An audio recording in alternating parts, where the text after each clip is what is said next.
হাসি সাধারণত 4 প্রকার, 3 প্রকার বলা হয়, আমরা আরেক প্রকারের সাথে অ্যাড করতে পারি।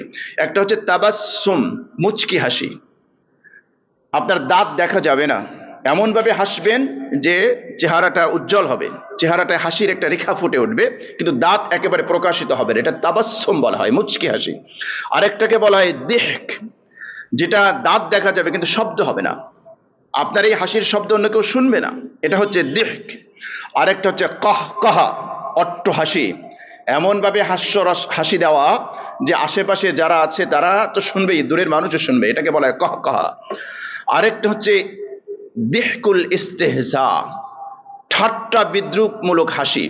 কাউকে ঠাট্টা করার জন্য অনেক সময় হাস্যরস করা হয়।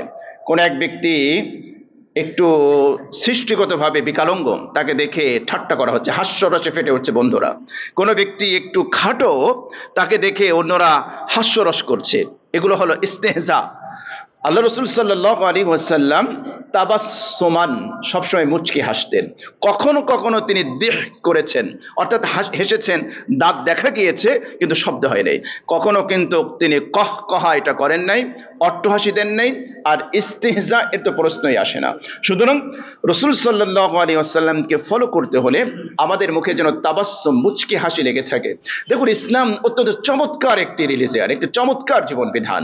রসুল করিম সাল্লাল্লাহু আলাইহি ওয়াসাল্লাম বলেছেন, আপনি যদি আপনার কোন একজন মুসলিম ভাই, তার সাথে হাসি মুখে সাক্ষাৎ করেন, অনেকদিন পরে আপনার একজন পরিচিত মানুষের সাথে দেখা হয়েছে, আপনি সালাম বিনিময় করলেন, আসসালামু আলাইকুম ওয়া রাহমাতুল্লাহ, মুসাফা করলেন, কুশল বিনিময় করলেন, সালামের নেকি তো আছে, মুসাফার নেকি তো আছে, এমনকি মুচকি হেসে আপনি আপনার ভাইয়ের সাথে সাক্ষাৎ করেছেন, এটাকেও আল্লাহ রাব্বুল আলামিন আপনার আমলনামায় সাদাকা হিসেবে লিখে দিয়েছেন। এত চমৎকার একটা জীবন বিধান আল্লাহ রাব্বুল আলামিন আমাদেরকে দিয়েছেন। এত চমৎকার একটি ধর্ম দিন আল্লাহ পাক আমাদেরকে দিয়েছেন, আমরা এগুলো প্র্যাকটিস করি না।